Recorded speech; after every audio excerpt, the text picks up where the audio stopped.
UnitedWeStart. We explore the new world order, finance, science, health, and other subjects in our group discussions of activists, bloggers, authors, and other leaders in the independent media to inform and educate listeners on various topics. Join us the second Saturday of the month at 10 to 12 a.m. Pacific Time, 18 to 20 hours GMT. Looking forward to meeting you.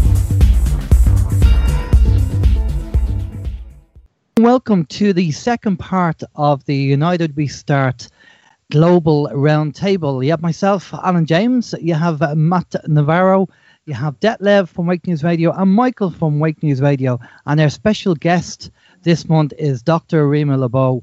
And we've just been having a great chat regarding a number of subjects, one of them being CBD oil and CBD chocolate and what the actual authorities are trying to do to Dr. Rima and all the issues that she's had to go through.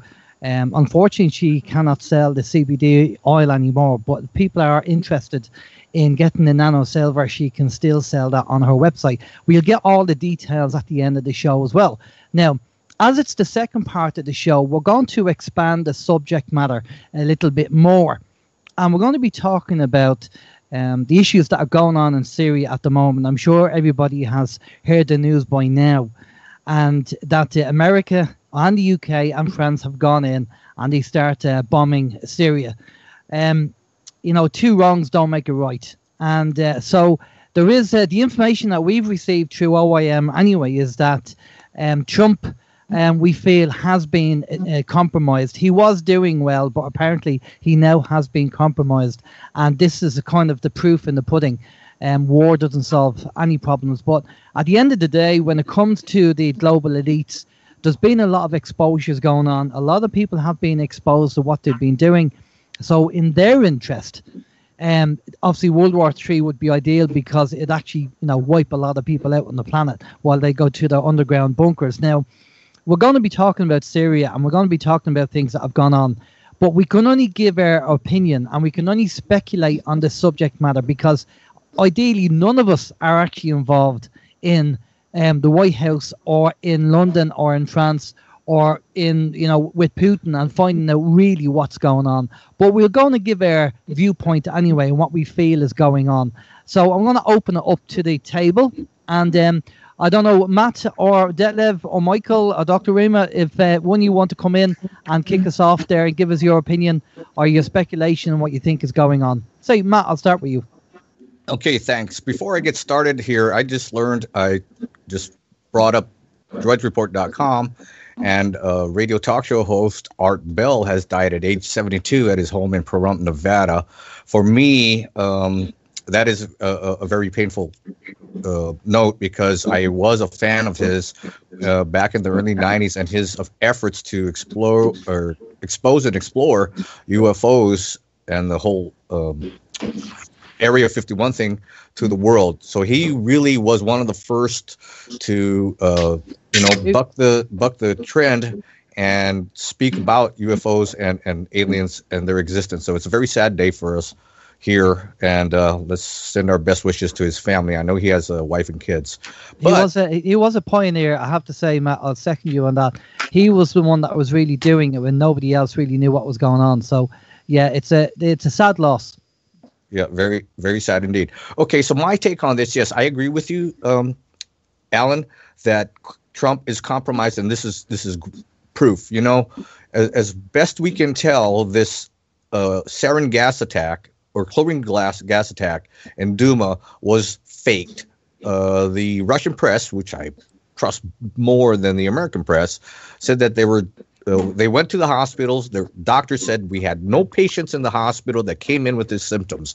And, so it was just made up. And you can see through the last few years, this demonization of Russia and Putin, the drumbeat, kept kept going and going to start a war with Russia. So we, take all kinds of actions to antagonize them. And here is just another one of that. The globalists, in my estimation, based on what I'm seeing, want to start a war with Russia. And they want to remove Assad from Syria, but they want a war with Russia so that, they can depopulate the world and make money for the defense contractors. It's very disappointing. I like Trump. I had hoped that he was going to be somebody who could make change in this world, but they somehow threatened. Well, I know they threatened him, at least for an instance, when there were talk about firing Jeff Sessions. Senator Chuck Schumer from New York said if he does that, the intelligence agencies have 7 ways from Sunday to get back at you. And, you look at what happened. He was saying just last week that we were going to pull out of Syria, and then we have the sarin gas attack or chlorine gas attack. And then now he made us flip. There was a fire at the Trump Tower that kind of, I think, scared him. Maybe sent a message to him that said, hey, we can really mess with you. You've got to fall into place. And look at him, just fall right into place, doing what he's told. He's just a puppet. No more sock puppet than Barry Soetoro or Barack Obama was. Wasn't Melania sent some envelope with powder in it also? I think she was, yeah. Or no, maybe it was his daughter. I know one of them was sent an envelope with powder in it.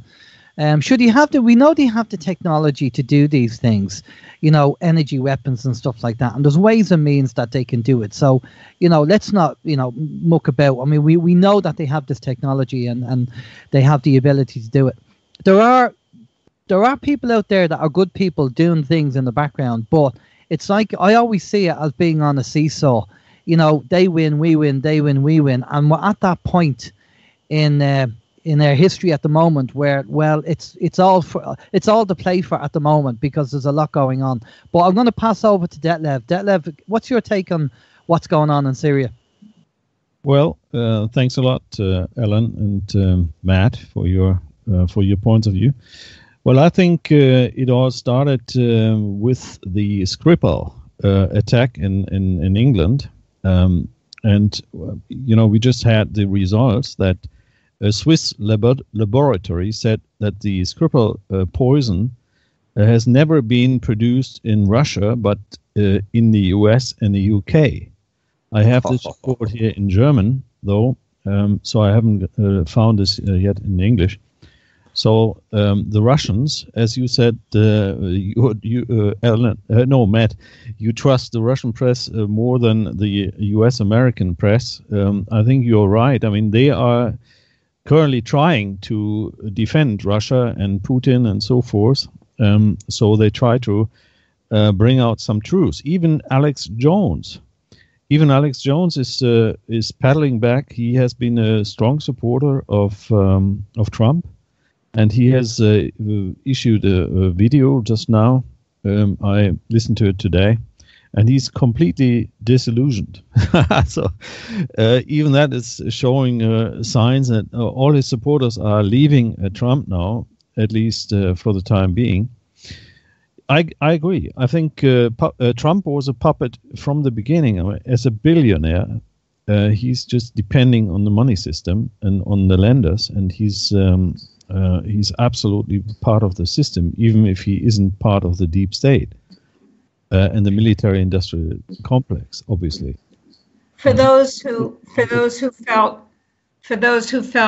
that Trump was somehow outside the system, which I have always considered to be a preposterous notion. Nobody is allowed to be in positions of major leadership in this country, and our puppet states who is outside the system. The system is not that weakened and powerless. But for those who felt that he was outside the system, that illusion should have been dissipated completely by his treatment of vaccines. He has apparently a vaccine-injured son, and he said, I'm going to have a commission, and we're going to actually look into the safety of vaccines, and I'm going to have Robert F. Kennedy Jr. head it. Robert F. Kennedy Jr. would be an excellent choice to do that because of the work that he's done, and he seems to be a man of great integrity and honesty. And that was fine until it didn't happen, and until the pharmaceutical industry had a lovely chit-chat, apparently, at Trump Towers with the President of the United States. And that whole thing died a flaming death into a river of obscurity. So once we saw that, and once we saw that that had to do with the poisoning, the vaccine poisoning of our entire generation and the genetic poisoning that goes along with it, and we saw that there was not even a ripple of public regret for not doing that, then I think that any thought that he might not have been a puppet was simply a theatrical illusion. Absolutely in agreement. I couldn't say it in a better word. And the other thing is, I would like to add one more thing, if I may. Yes. This is I have been having a very hard time understanding how otherwise intelligent and focused observers of the current scene who are willing to take on the issues and be truly alternative media just fell in line licking the boots of this guy who in so many ways was unacceptable, either as a leader or, in my view, as a human being. And yet Trump became some sort of anti-hero who was followed regardless of his pussy grabs and irrationalities and bankruptcies hurting so many people as a businessman and as a negotiator. And people were willing to say, and say, well, he's our leader. No. What is the matter with you? The alt-right, the alt-left, and the alt-middle had their heads up their collective orifices. Yeah, absolutely. Yeah, but you know, Alex Jones is one of them. He's been supporting Trump from the very beginning to our, not understanding why he did it. But he said also his children were threatened. So, I mean, even guys like Alex Jones are being threatened. So it is an evil world which we live in. May I make the point that we are all threatened? We are threatened by mandatory vaccinations. We are threatened by poisoned food. We are threatened by chemtrails. So Alex Jones's kids were threatened. What, is that different from your kids or mine? No. Well, I remember. Yeah. Sorry, Detlev. I remember Art Bell talking about that subject, that his family was threatened. He was threatened because he was exposing too much of the New World Order and UFOs that, the government has. And sure enough, his kid went to school one day and was molested by one of his teachers. And after that, Art Bell decided he wasn't going to broadcast anymore. He decided he had enough, and they shut him up effectively. There have been 3 attempts on my life in the last month. Wow. I'm still here. Yeah. Well, care to describe those, or do you want to keep that to yourself? They're being dealt with. Okay. I can imagine that they would want to shut you up, Dr. Rima. Dr. Lorraine Hurley, our good friend who was a part of the UnitedWeStart marathon, she was a guest on my show a number of times, and then she went to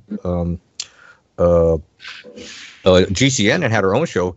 She got run over while riding her bicycle. They shut her up, or at least we can't prove that. But she was in good health. Let me just say cryptically, well, there have been 86 doctors like me killed brutally in about the last 18 or 19 months. It's not part of mainstream news. These are my friends. They've been murdered. The last one was last week.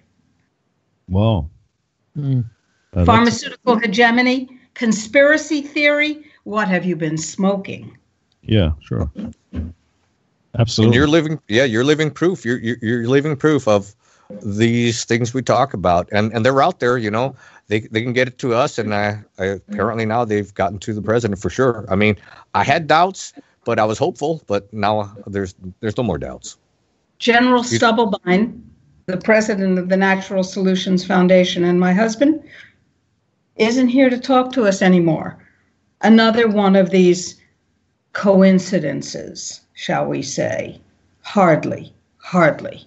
So if people are not willing to stand up for themselves collectively, we will be picked off one after another, and there will be nobody to stand up for any of us. This is a life and death issue. Syria is just another part of the life and death assault on us. And now we go, as you said at the beginning of this segment, and it would be useful because it would knock off a whole lot of people. Yay! Wake up, folks. This is your life, your child's life, your mother, your brother, your father, your sister, your daughter, your husband. This is your life at stake. Alex Jones's children were no more threatened than yours. Oh, absolutely. Yeah. And we're all being threatened. I'm That's the point. Switzerland as well, but not physically yet, but financially. No, we are being threatened physically. I have to disagree with you. Genetically modified food attacks your genetic integrity. That's physical. Chemtrails attacks your genetic and immunological integrity. That's physical. Vaccines attack your genetic and immunological integrity. That's physical. These are physical threats. The fact that nobody has put a letter in your mailbox saying, hey, Detlev, hey, Matt, hey, Alan, guess what? If you don't shut up, you're going to be taken out or directed an energy weapon at you or poisoned your environment. The fact that you haven't perceived that yet doesn't mean that we are not all being threatened physically. That is not conspiracy. That is fact. Right. Absolutely right. Yeah. Absolutely right. And hopefully many people will gather that. I mean, will comprehend this finally, because if we only can succeed if we put ourselves together, if we have a joint activity going on. Otherwise, it's like you said, one after the other. Yeah, does Michael want to come in there and give us his feedback on Syria there? Well, yes. I mean, for me, it's all something that happens on a spiritual level. There's a spiritual battle going on, and all what we see here is a mirror of that spiritual battle that goes on. I'd say we have to look at our human development, and I would say that our human development, when we don't get in active contact with the angels, with the Christ being, with all these positive spiritual beings that try to help us, they lend us a helping hand, but we have to, out of an act of free will, participate and hand them our hand to really help to mitigate this attack of Ahriman. And Ahriman is that spiritual being that is doing all that atrocities, and he wants to conquer the world. He wants to abduct us as the world, as human beings. And that's why the development of human beings is so important. Our spiritual development is very much important, as is the physical and the medical development of us. Our soul development is important.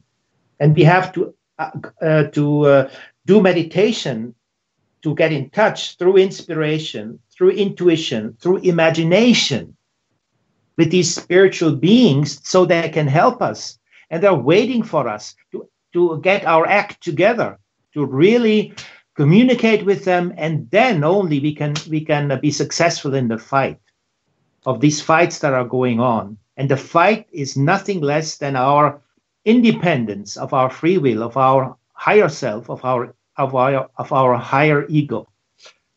That's what's taking place. And I'm quite concerned about these things that go on a physical level as well. But the real background is the background I just described. And I feel pity when I look at today's society, that they don't realize the existence of evil. There is a whole infrastructure of evil in this world, and people are unaware of it.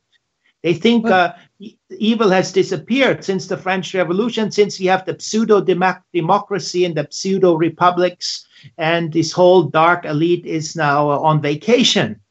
Well, Michael, I have to jump in there. I don't think they feel that it's disappeared. Over in Ireland, anyway, we would say, you know, the I'm okay Jacks. The people who are, as long as it doesn't come to their doorstep, they're not interested. So they know, you know, there's people that know it exists, but, you know, it doesn't bother me. I'm not affected by it, so I'm not interested. And we get an awful lot of that in Ireland anyway, and I'm sure it's abroad as well. But definitely in Ireland, the I'm okay Jack attitude. And, you know, we did have one person who come on our show a few years ago. He's passed away now. And he did say, I said, well, what's the solution? He said, until they can put food in the children's mouth when they don't have anything, that's the time then they'll probably wake up. But he said that's when it's going to be too late.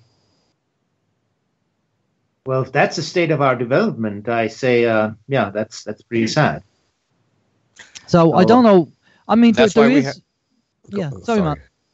Well, I was going to say that's why we have our shows, and that's why we do what we do, because we're, as concerned citizens, we're trying to awaken the world, and that's the whole point of United We Start, and that was the whole point of United We Strike, to band together as human beings outside of this matrix, try to pull people out of that matrix in order that they can see what's going on, and hopefully at our level, change things, because we're not apparently going to be able to change things through our political leaders or our world leaders. I wanted to point people towards a video on YouTube to illustrate how effective we could be if we just thought as one mass of people, a human race versus individuals.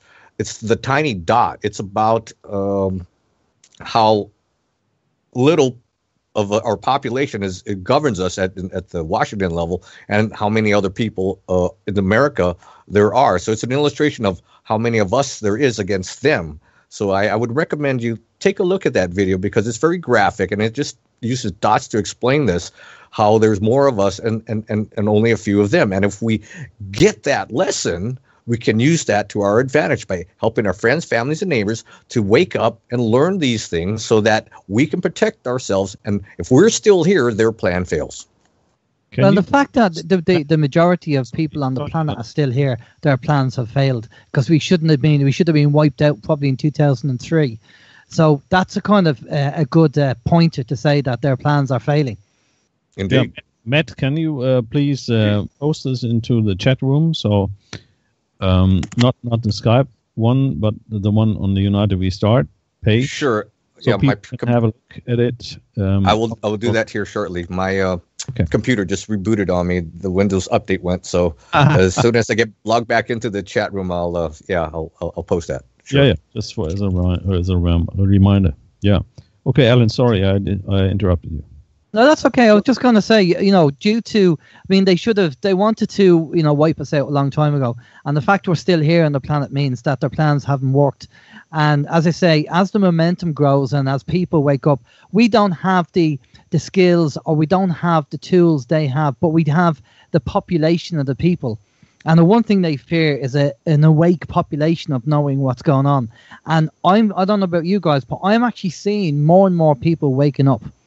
As time goes on, more and more people are asking questions. They're seeing the system failing. The education system, the pharmaceuticals, the justice system, the financial system, the education system. They see this all failing.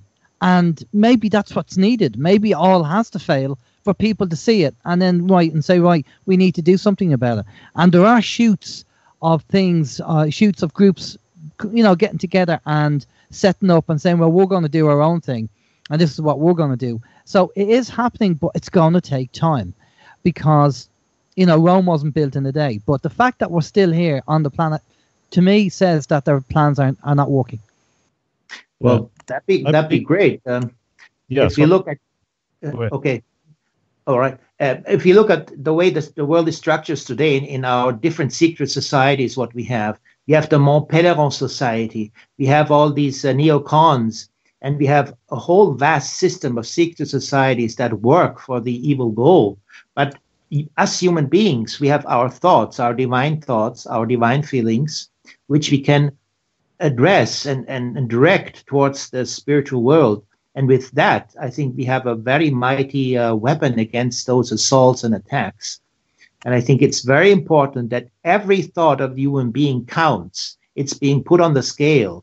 every thought, every feeling is being put on the scale. And with that scale, the good beings can help us to save this world, basically. Absolutely. There is a spiritual component to this. I would agree. I think many of us don't recognize that. However you feel about that, there is the spiritual content to all of this, and whether you believe in one God or the other God, I think it's all one and the same. Personally, we have to think in positive means and bring good light and love into this world. And yeah, we're going to tip that scale, just like that video shows. I just posted it, the tiny dot, into the chat room there. Can I just jump in? Maybe it's the time to bring it in. And something I said before we started, there's a lot of talk on the internet about, inverted commas, the event. And everybody has their take on it, on what's happening. And some people are saying it's energy hitting the planet from the central sun. And other people are saying they're feeling it. And other people are saying they're not feeling it. And this is kind of a gradual wave. And people are feeling different things. I've noticed around me, I have a number of relatives who are not well. And I keep hearing people of passing away and moving on. And, I know this happens on a regular basis, but this particular time in 2018, there's just too much of it. And it's too much of a coincidence that there's so many people who are not well or who are passing on. So my question is really, if this event is happening and energies are changing, are people who are not able to deal with the energies getting sick and moving on, and the people who are able, because we all know about, when you open your mind up in your consciousness, your level goes up, your energy vibration goes up, and that changes. So I don't know, Michael, I'll pass it off to you first. What's your take on the event? Have you heard about it? And if so, what do you think is happening? Yes, I think it's taking place all the time. We're just not aware of it, that these energies and there's these good spiritual beings, they're sending the message, and some people are more sensitive to this or that spiritual being, and that's why it diverges. But I think it's constantly we are being addressed and being tried to contact by these spiritual beings, and we have to wake up towards their level, because they communicate with us on a higher spiritual level, on a higher thought level, and we have to become sensitive for those energies. And okay. I would say that what people can do, when I look at the history in the old Roman times, when the old Christians were getting together, it's that kind of a really hard relationship and a confidential relationship they had with like-minded people. You have to create new families of like-minded people that really stick and hold together to the death. And you get it and understand it. Yeah. And if we have that, then they cannot attack us. They can do what they want.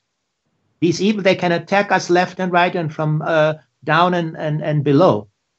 When we have established that kind of a relationship with each other, that new family, what the Christ says, when he says, who is my mother, who is my brother and the sister? He said that is, we have to connect with like-minded people, and we have to stick together, and we have to trust each other. And I think with that kind of formula, we are on the good side of evolution. Okay. Detlev. Yeah, I think the same way. And that's also my personal experience here in my work, which I'm doing, that many people do find me or find my shows who've just woken up. They're just trying to get their information through channels like mine, or most probably channels like yours in other languages.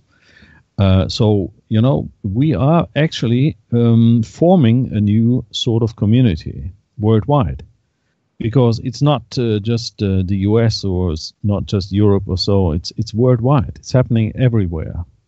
And I think there's an acceleration, and there are things happening. And you even have these physical changes which are occurring. And I think Dr. Rima Laibow can elaborate on that possibly, that you feel that something has changed in your body or in your feelings or in your perception of the world or so forth. I don't know whether you can say a few words to that, Dr. Rima?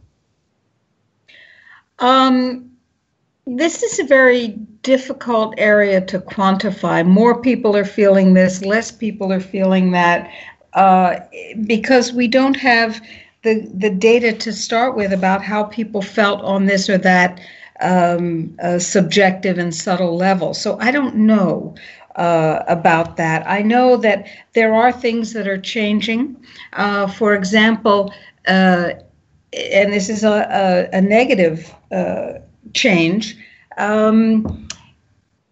more and more people are being, and this we do have quantification for, more and more people at younger and younger ages are being diagnosed with advanced diseases without any warning. For instance, at one point we put up a website with a map, an interactive map, and asked people to put a pin in the map to show where they knew of a case of somebody who had a first diagnosis of cancer made of when it was stage 4 and widely metastasized, when the person was diagnosed with late stage sudden onset cancer, no matter what the type of cancer might be.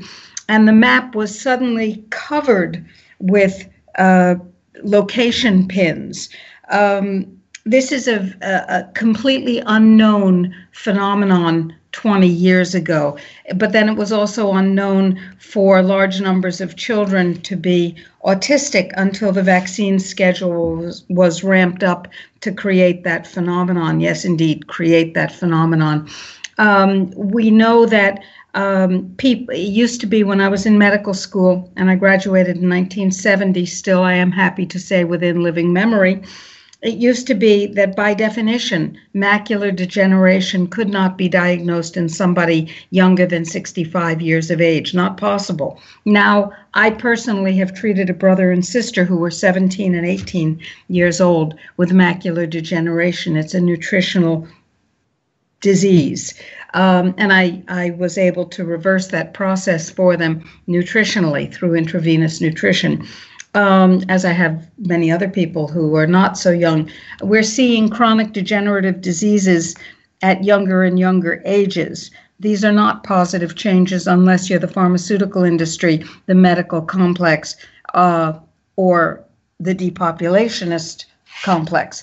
So are people more spiritual in the face of more challenges? Usually that's the way it happens. Are people more aware of subtle energies? I don't know. Are more people talking about it? Yeah, I think so. The internet and communication patterns have changed. It now doesn't label you as a Fruit Loop to talk about spiritual issues and to ponder the role of these energies in human development, et cetera, et cetera. It labels you as somebody who's just interested in these things. So people, it's like UFO abductions. There was a time when anybody who spoke about having or fearing that they had had a UFO abduction was considered to be automatically psychotic or being a targeted individual. There are now people who are demonstrating the electronic intrusion by having non-consensually inserted devices removed surgically under chain of custody, and then they're preparing very, very powerful legal challenges to the agencies, which have, unfortunately, in many cases, very familiar names, who have been experimenting non-consensually on their bodies in some particularly horrifying ways. The ability to talk about these things creates an artifactual understanding that may not be correct, that it's happening more. No, it's being discussed more. That's for sure. Is it happening more? We don't know. But I want to say something very important about Syria, if I may. Go ahead. Yeah, go ahead. Yeah, no problem. Assad has been accused of using chemical weapons. That's very interesting. When the United States destroyed Libya, it took their supply of chemical weapons, sarin, mustard gas, and a variety of other nasties. And where did they dispose of this? They handed it to the Syrian rebels. You know, ISIS. That's Al-Qaeda in Syria, funded by the United States. And how do we know that that's not an empty allegation? Well, there are videos with United States officials and the Syrian terrorists making the following proclamation, quote, America is on our side. And the American diplomat sitting there in the cave where the video is being made is nodding his head. And the jihadists are saying the terrorists, that is the terrorists in Syria, ISIS, saying the U.S. is arming us. And that's the al-Nusra commander telling the German press this information. And we also know, you remember famous General Wesley Clark, who said, and I quote, we're going to take out 7 countries in 5 years: Iraq, Syria, Lebanon, Libya, Somalia, Sudan, and Iran.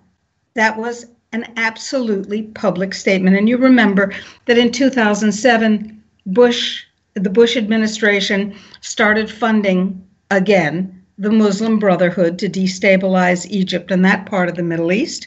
And in 2009, the UK opened a satellite TV station broadcasting specifically anti-Assad propaganda.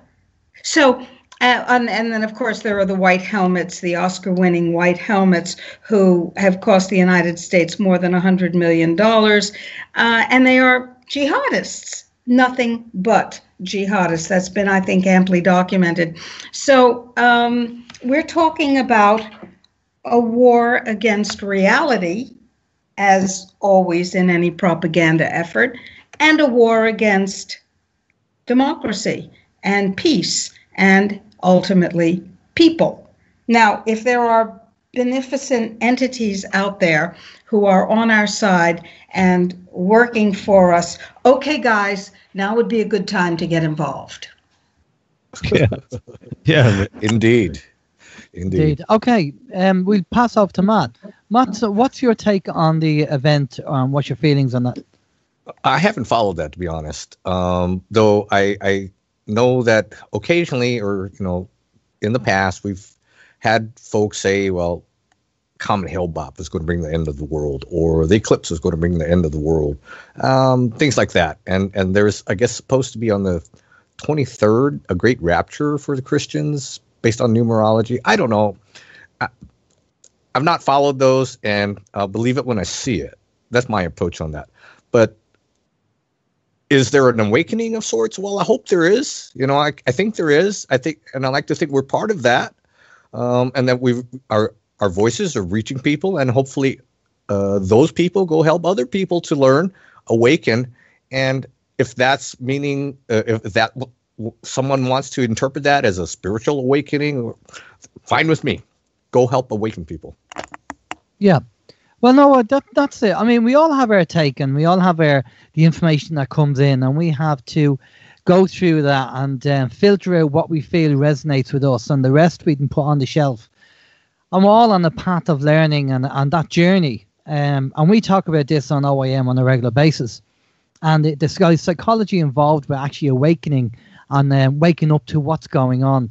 And as you guys know, that we did the talk there last year at the Basis Conference with Miles Johnson. And we did the talk all about the psychology of waking up and where we should really be going. And we have another talk to do. And I find that part fascinating because when you're actually talking to people about the whole waking up process, we don't waste time. I don't waste time on the content. I just find it where their head is at, what way they think, what are they thinking, and then give them a few questions, and ask them about, say, well, what do you think of this and what do you think of this? And kind of everybody has their own approach of waking up, but I'm definitely seeing, a big move on. I'm seeing more and more people at least asking questions and not being happy with the current system. Especially over here in Ireland. I mean, all countries are probably the same. They're all going through it. But we're suffering over here as much as anybody else, the way the government is and the politicians, and they don't seem to be doing anything for the people and everything else. But there is definitely a big move on at the moment, and I think as long as we can carry on broadcasting and we can get more radio shows up and running, OIM, myself and Steve, we don't have any issues. We're not in any we're not in competition with anybody. We actually get other radio hosts on our show, and we get them on and get them to advertise their show, because it's all about helping people to wake up. And you have to put your ego aside. I mean, ego is part of you, so you won't get rid of it, but you control your ego as opposed to the ego controlling you. And we get the information out there, and we get great guests on like Dr. Rima Laibow, who can come on as a medical doctor and give the information. And I was kind of shocked, and I'm going to pass this over to Dr. Rima.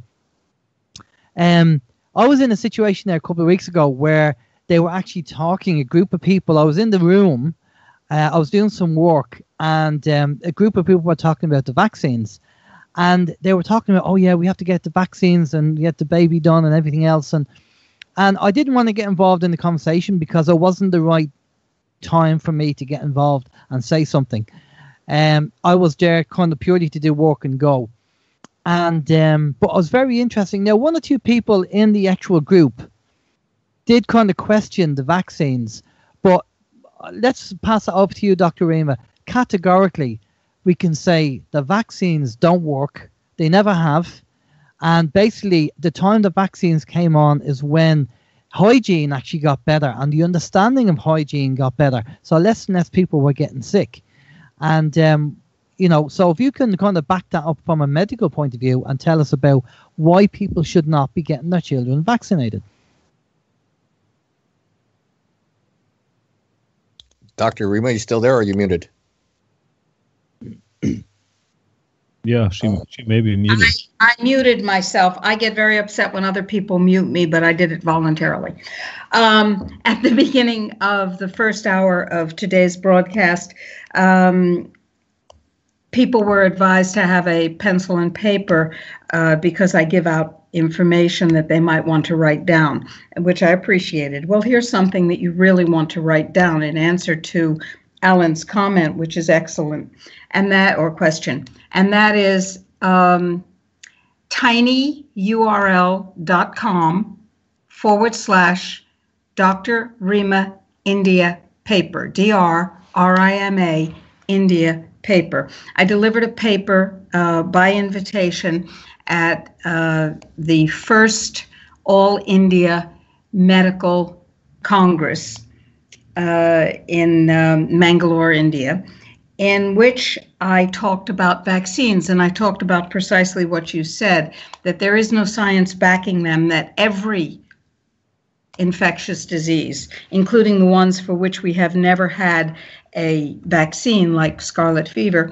every one of them showed the same rapid, sharp decline as clean water not mixed with urine and feces became available for drinking, as sanitation and hygiene improved, and as the diet of people who lived, for example, in cities so that they could get green vegetables during the winter, as diet and nutrition improved. Then, years later, after that, and these are government statistics from the UK, the United States, and elsewhere that I cited. I didn't cite imaginary statistics created with a pendulum.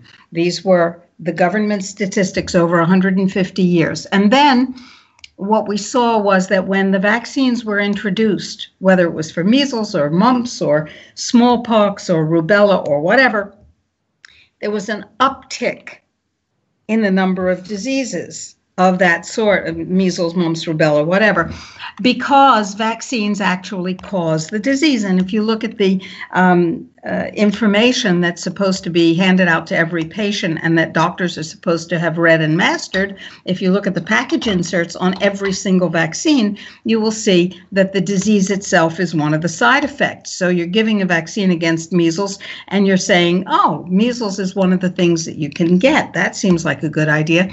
And you're damaging the immune system and you're putting in heavy metals and poisons at the same time. Wow. So you're preventing diseases by injecting pus and poison without any scientific documentation that you've ever prevented a disease by injecting pus and poison, but the disease itself rises in incidence when you give the vaccine. Sounds like a plan.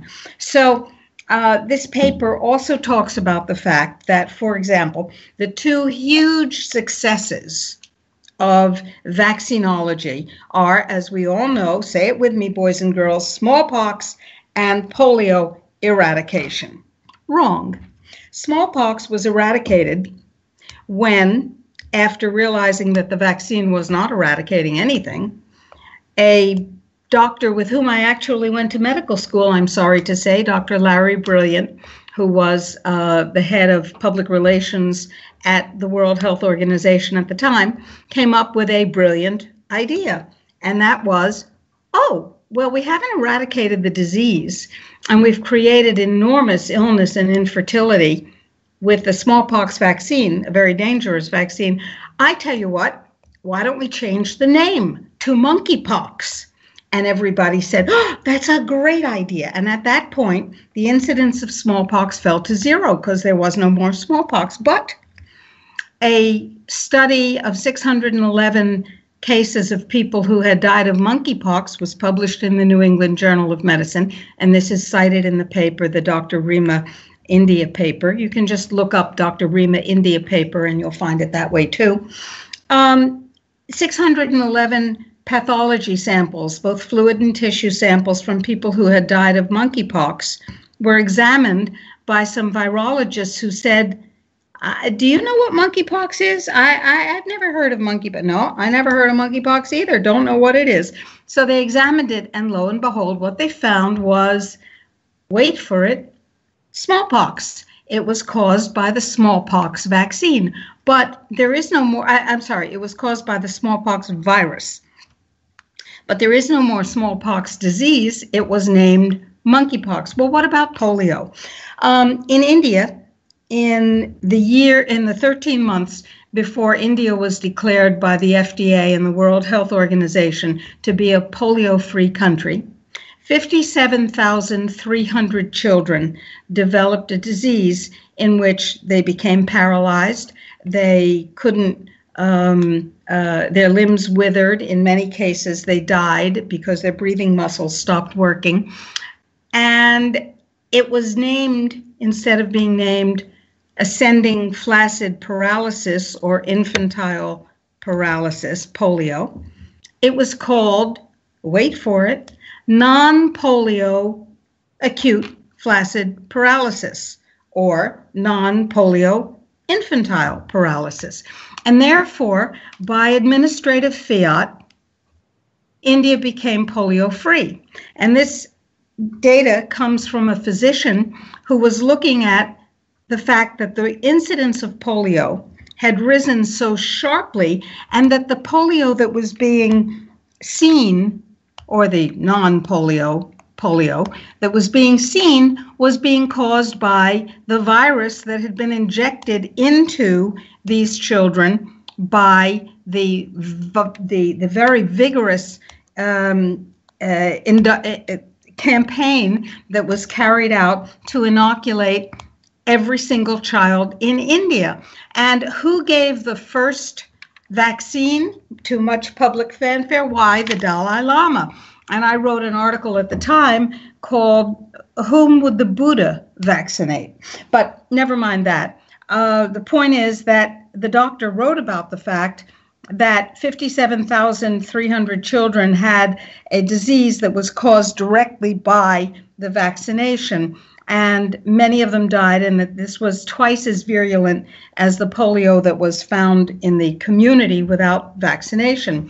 Now, the CDC has taken down its website, but we have screenshots saying that the only cause of polio in the modern world is the polio vaccine.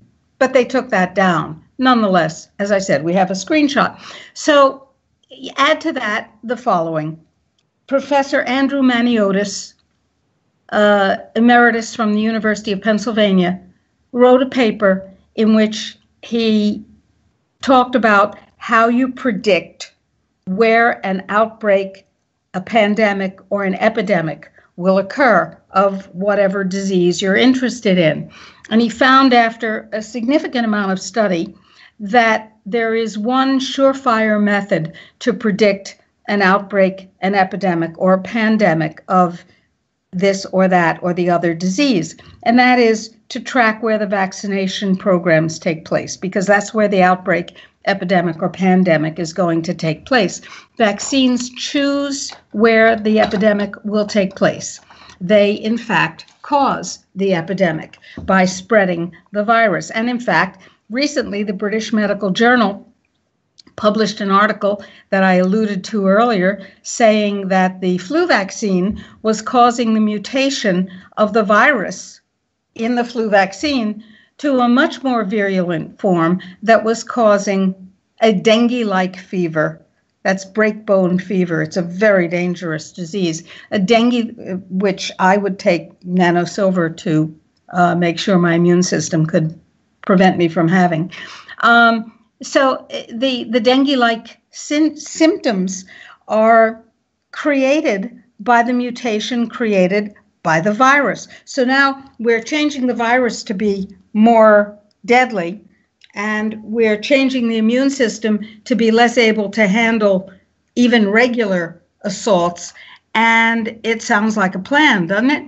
I would not allow any vaccine in my body. Now, people say, but if you're in the hospital, the patients have to be vaccinated. So when General Burt was admitted to the hospital on an emergency basis on September 1st, 2016, I was there with him, and I had his vaccine advance directive card with me, signed and dated by him as required.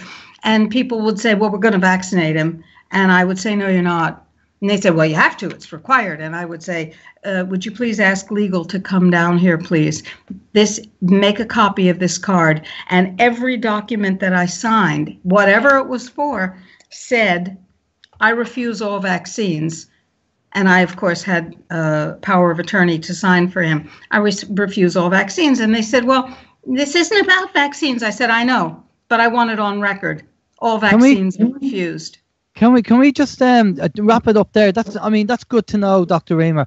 Very important that if you have yourself or family in hospital, that you make sure that if they do try and give you a vaccine, that you tell them that you don't want it and no consent to that. We have 5 minutes, with 4 minutes left.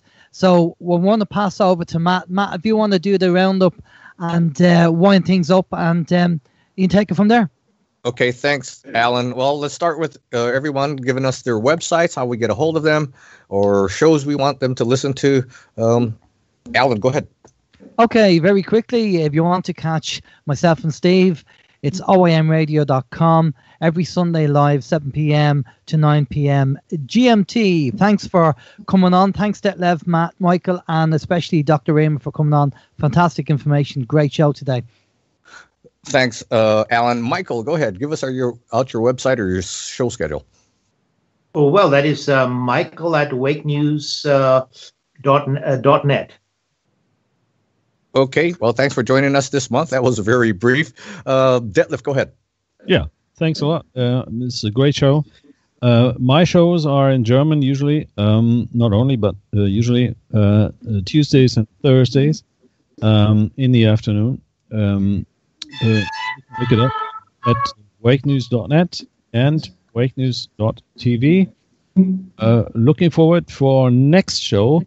When is our next show going to be? We are on the second Saturday of the month. So the next month, May, the show will be on the 12th of May. Is that correct? Correct. May 12th.